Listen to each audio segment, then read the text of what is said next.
अस्सलाम वालेकुम स्टूडेंट्स। तो आज हम एक्सरसाइज 1.6 स्टार्ट करेंगे जो कि इस चैप्टर की लास्ट एक्सरसाइज है। तो इसका फर्स्ट क्वेश्चन देखते हैं बेटा हम।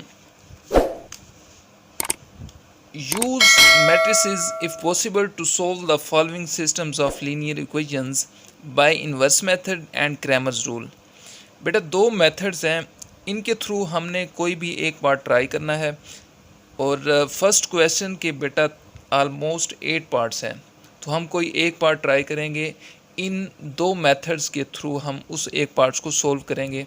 तो आपने बिल्कुल गौर से समझना है, तमाम पार्ट्स इक्वल हैं। मुझे इसका बेटा थर्ड पार्ट टिपिकल लग रहा है, तो हम इसे सोल्व करते हैं। ये हमारे पास एक पार्ट है, क्वेश्चन नंबर फर्स्ट का थर्ड पार्ट। पहले हम कर लेते हैं इसे बाय इन्वर्स मेथड। इन्वर्स के बारे में हम पहले भी जानते हैं। इन्वर्स क्या होता है कि किसी भी मैट्रिक्स का जब हम इन्वर्स लेते हैं तो सबसे पहले उसमें उसका डिटर्मिनेंट फाइंड करना होता है, उसके बाद उसका एडजॉइंट लेते हैं और एक टिपिकल फार्मूला है इन्वर्स का, उसमें पुट करते हैं तो हमारे पास इन्वर्स आ जाता है। तो इसमें हमने इन्वर्स अगर फाइंड करना है तो ये हमारे पास लीनियर इक्वेशंस हैं, इनको सबसे पहले हमने मैट्रिक्स फॉर्म में लिखना है। तो हम लिखेंगे इन्हें मैट्रिक्स फॉर्म में। मैट्रिक्स फॉर्म में कैसे लिखेंगे? 4 3 +2 और -1, ये इन्हें मैट्रिक्स फॉर्म में लिखने का तरीका है। उसके बाद x y is equal to 8 and -1। बेटा इसे बोलते हैं a, इसे x और इक्वल के दूसरी साइड पर b है, इसे b बोलते हैं। इसे a क्यों बोलते हैं? क्योंकि ये मैट्रिक्स ऑफ कोएफिशिएंट होता है, ये कोएफिशिएंट हैं पड़े हमारे पास। इसे x क्यों बोलते हैं? क्योंकि ये मैट्रिक्स ऑफ अननोन होते हैं, x और y की वैल्यूज़ हमारे पास अननोन होती हैं, इन्हें हमने फाइंड करना है। b हम इसे इसलिए बोलते हैं क्योंकि इक्वल के दूसरी साइड पर मैट्रिक्स ऑफ कांस्टेंट होते हैं। क्योंकि x हमने फाइंड करना है तो हम लिख सकते हैं x is equal to a, अगर दूसरी साइड पर जाए तो ये a इन्वर्स हो जाएगा और b हमारे पास ऑलरेडी इक्वल की दूसरी साइड पर मौजूद है। तो x is equal to a inverse b, ये हमारे पास एक इक्वेशन बन जाती है। a इन्वर्स फाइंड करने का हम फार्मूला जानते हैं, a inverse is equal to 1/a determinant into adjoint of a। इसे हम इक्वेशन 1 का नाम दे देते हैं और इसे 2 का नाम। तो इसमें हम सबसे पहले क्या फाइंड करते हैं? a determinant. बेटा क्वेश्चन को सीक्वेंस के साथ सोल्व करने की कोशिश किया करें। a डिटर्मिनेंट फाइंड करते हैं। इसमें ये हमारे पास एक मैट्रिक्स है 4 3 2 -1, इसका हमने डिटर्मिनेंट फाइंड करना है। डिटर्मिनेंट फाइंड करने का बहुत इजी मेथड है, मैंने आपको बताया हुआ है पहले भी प्रीवियस लेक्चर्स में कि डायगोनल जो एंट्रीज होती हैं उन्हें आपस में मल्टीप्लाई करते हैं, दरमियान में माइनस का साइन आता है और ऑफ डायगोनल एंट्रीज को आपस में मल्टीप्लाई करते हैं। तो 4 मल्टीप्लाई बाय -1 तो हमारे पास -4 आएगा, दरमियान में माइनस का साइन, 3 मल्टीप्लाई बाय 2 6। तो हमारे पास a डिटर्मिनेंट क्या आ जाता है? -10, -4 -6 -10 आ गया। तो ये हमारे पास आ गया a डिटर्मिनेंट। उसके बाद हमने फाइंड करना है एडजॉइंट ऑफ a। a का एडजॉइंट कैसे फाइंड करना है वो देख लेते हैं हम।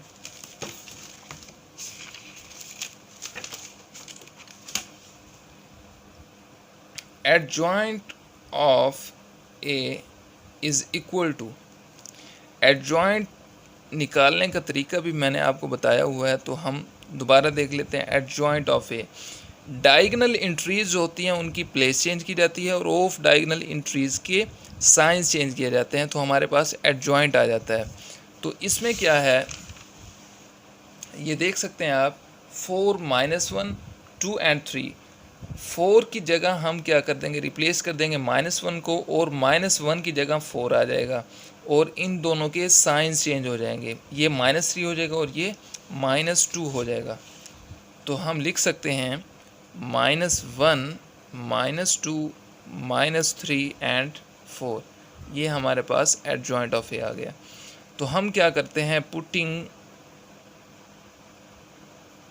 वैल्यूज़ इन इक्वेशन 2, जो हमने इक्वेशन बनाई थी A inverse is equal to A determinant into adjoint of A, इसमें हमने ए का डिटर्मिनेंट भी फाइंड किया है और एडजॉइंट ऑफ ए भी फाइंड किया। तो आप इसमें इनकी वैल्यूज़ फाइंड पुट कर दें। 1/, ए डिटर्मिनेंट हमने बेटा फाइंड किया था -10, ये देख सकते हैं आपने, हमने ए डिटर्मिनेंट -10 निकाला था। तो आप लिख सकते हैं 1/-10 इनटू एडजॉइंट, ये हमने निकाला है -1, -2 एंड -3 एंड 4। 1/-10 को इस मैट्रिक्स की तमाम एंट्रीज़ के साथ 1/1 मल्टीप्लाई कर दें। -1 multiply by -1/10, -2 multiply by -1/10, -3 multiply by -1/10 and 4 multiply by -1/10। Minus minus plus 1/10, minus minus plus, और ये 2 10 पर डिवाइड होता है तो आप डिवाइड कर दें, 1/5 बचेगा। ये माइनस माइनस प्लस और 3/10, और ये प्लस माइनस माइनस, और ये भी इस पर डिवाइड होता है, 2 2 ज़ा 4 एंड 2 5 ज़ा 10, तो 2/10 आ जाएगा। ये हमारे पास ए इनवर्स आ गया बेटा। अब इक्वेशन हमने 1 बनाई थी, ये देखें, x is equal to A inverse B, तो हम कह सकते हैं कि putting the values of A inverse in equation 1, x की वैल्यूज थी हमारे पास x and y, A inverse हमने निकाला है 1/10, 1/5, 3/10 एंड -2/5, और b हमारे पास था b 8 एंड -1। आप क्या करते हैं, अब ये मल्टीप्लाई हो रहे हैं दो मैट्रिक्स, तो आप इन्हें मल्टीप्लाई करें। क्या होता है कि first row and first column, 1/10 multiply by 8 plus का साइन, 1/5 मल्टीप्लाई बाय -1, ये -1, second row first column, 3/10 multiply by 8 plus का साइन, और ये -2/5, और ये मल्टीप्लाई बाय -1। इन्हें हम मल्टीप्लाई कर देते हैं और एडिशन होगी इनकी। तो क्या आता है हमारे पास, 4/5 प्लस माइनस माइनस एंड 1/5। इधर हमारे पास आएगा 12/5 प्लस माइनस माइनस प्लस और प्लस, ये प्लस हो गया हमारे पास 2/5। ये हमारे पास मैट्रिक्स आया, इन्हें हम सब्ट्रैक्ट कर देते हैं। तो बेटा मैंने आपको कल भी इनका एलसीएम लेना सिखाया था कि जो डिनोमिनेटर में अगर वैल्यू सेम है तो उसका जो एलसीएम आता है वो वही डिजिट होता है। तो डिनोमिनेटर में देखें आप 5 है तो इसका एलसीएम 5 ही आएगा, ऊपर 4 एंड -1। इसका डिनोमिनेटर भी 5 है तो इसका एलसीएम 5 आएगा, 12 + 2, ये x और y साथ साथ हैं हमारे पास, 4 - 1 3/5 एंड 12 + 2 14/5 x y। अब बेटा आप देख सकते हैं कि ये इक्वल मैट्रिक्स बन गई है। इक्वल मैट्रिक्स की ये कंडीशन थी, आपको याद होगी कि उनका ऑर्डर सेम होता है और उनकी कोरेस्पोंडिंग वैल्यूज सेम होती हैं। अब इनका ऑर्डर सेम है तो हम कह सकते हैं कि x is equal to 3/5 and y is equal to 14/5। तो बेटा एक्स और वाई की वैल्यूज़ हमारे पास अननोन थी, तो हमने ये फाइंड कर ली एक्स और वाई की वैल्यूज़। अगर आप कंफर्म करना चाहते हैं कि आपका आंसर दुरुस्त है या नहीं, तो आपने करना क्या है कि एक्स और वाई की वैल्यूज़ इन इक्वेशंस में से किसी भी एक इक्वेशन में पुट करें। अगर आपका दोनों साइड्स का आंसर सेम आता है तो आपका आंसर सही होगा।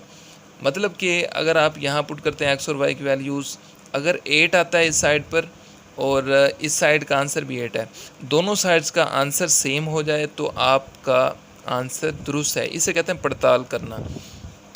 तो नेक्स्ट मेथड है हमारे पास क्रैमर्स रूल। तो इसके थ्रू हम इसी पार्ट को सोल्व करने की कोशिश करते हैं बेटा। नेक्स्ट हमारे पास जो मेथड है बाय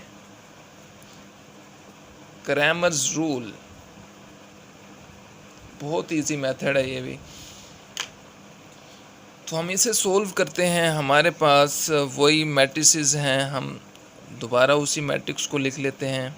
वो मैट्रिक्स हमारे पास थे 4 2 3 एंड -1, और यहाँ था हमारे पास एक्स वाई और इक्वल, और यहाँ था हमारे पास कॉन्स्टेंट्स 8 और -1।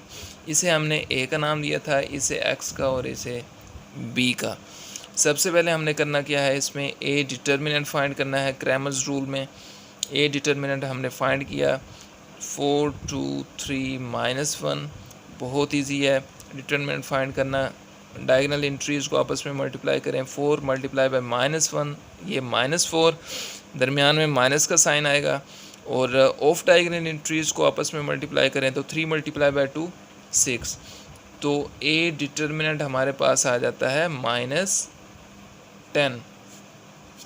ये हमारे पास ए डिटर्मिनेंट आ गया।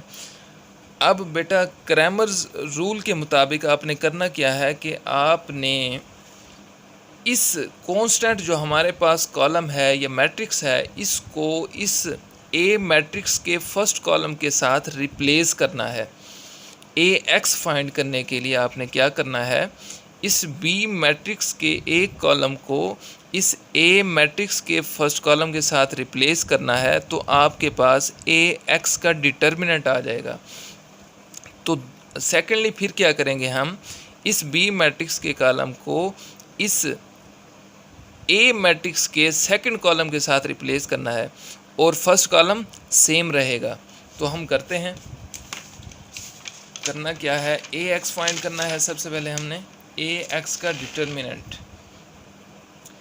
ए एक्स का डिटर्मिनेंट फाइंड करना है। करना क्या है, इसमें उस बी के कॉलम को ए कॉलम के फर्स्ट ए मैट्रिक्स के फर्स्ट कॉलम के साथ रिप्लेस करना है और सेकंड कॉलम सेम रहेगा 2 -1। क्या किया मैंने, बी मैट्रिक्स था हमारे पास 8 और -1, 8 और -1 था, उसको हमने क्या किया, ए मैट्रिक्स के फर्स्ट कॉलम के साथ रिप्लेस कर दिया और सेकंड कॉलम सेम रहा। इसमें वही हमने, जैसे हम डिटर्मिनेंट फाइंड करते हैं वैसे ही आपने डिटर्मिनेंट फाइंड करना है। 8 मल्टीप्लाई बाय -1 ये -8, और दरमियान में माइनस का साइन आएगा, -1 मल्टीप्लाई बाय 2, और ये माइनस माइनस प्लस हो जाएगा तो ये 2, ये -8 और +2 -6, तो ए एक्स डिटर्मिनेंट हमारे पास आ गया -6। अब ए वाई डिटर्मिनेंट फाइंड करना है हमने। ए वाई डिटर्मिनेंट वो कैसे फाइंड करेंगे, बिल्कुल सिंपल। पहले हमने क्या किया कि ए एक्स फाइंड करने के लिए बी कॉलम जो था उसे ए मैट्रिक्स के फर्स्ट कॉलम के साथ रिप्लेस किया। अब हमने करना है कि 4 और 3 सेम रहेगा, फर्स्ट कॉलम ए मैट्रिक्स का फर्स्ट कॉलम सेम रहेगा, और जो बी मैट्रिक्स का कॉलम है उसे ए मैट्रिक्स के सेकंड कॉलम के साथ रिप्लेस कर देना है। ये देखें, पहले ये फर्स्ट कॉलम के साथ था, फर्स्ट कॉलम में रिप्लेस किया, अब ये सेकंड कॉलम में रिप्लेस किया है। आपने भी ऐसे ही करना है। तो हम डिटर्मिनेंट फाइंड करते हैं, 4 मल्टीप्लाई बाय -1 तो -4 एंड माइनस का साइन आएगा इसमें, 8 multiply by 3 and 24, -4 and -24 -28, A y determinant हमारे पास आ जाता है -28। अब अकॉर्डिंग टू क्रैमर्स रूल अगर हम x की वैल्यू फाइंड करना चाहते हैं तो आप x डिटर्मिनेंट को a डिटर्मिनेंट पर डिवाइड कर दें। x अगर आप फाइंड करना चाहते हैं क्रैमर्स रूल के मुताबिक x डिटर्मिनेंट को a डिटर्मिनेंट पर डिवाइड कर दें तो आपके पास x की वैल्यू आ जाएगी।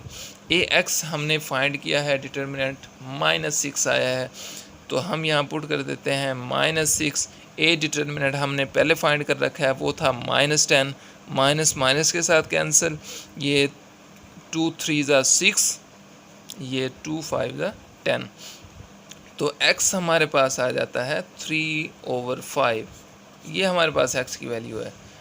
तो हम इसके बराबर साइड पर y की वैल्यू फाइंड कर लेते हैं। बेटा y की वैल्यू कैसे फाइंड करना है? क्रैमर्स रूल के मुताबिक अगर आप y की वैल्यू फाइंड करना चाहते हैं तो y डिटर्मिनेंट को a डिटर्मिनेंट पर डिवाइड कर दें तो आपके पास y की वैल्यू आ जाएगी।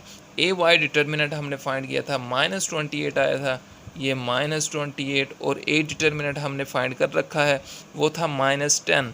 ये माइनस माइनस से कैंसिल हो जाएगा, 1 2 ज़ा 1 एंड ये 4 और ये 5, 14/5 हमारे पास y की वैल्यू आ जाती है। आप चेक कर सकते हैं x और y की वैल्यू इन्वर्स मेथड में भी यही वैल्यूज़ थी, यही आंसर थे।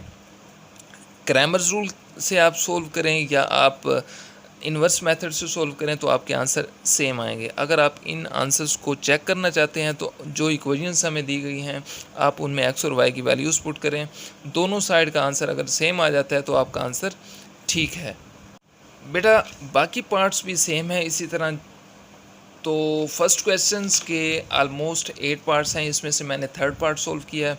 आप बाकी इसके जो हमारे पास पार्ट्स रह गए हैं आपने वो ट्राई करने हैं। अगर आपको कोई कन्फ्यूजन आती है, कोई मसला आता है तो आप मुझसे कमेंट सेक्शन में पूछ सकते हैं, मैं आपको इसका आंसर ज़रूर करूँगा। नेक्स्ट लेक्चर तक के लिए अल्लाह हाफिज़।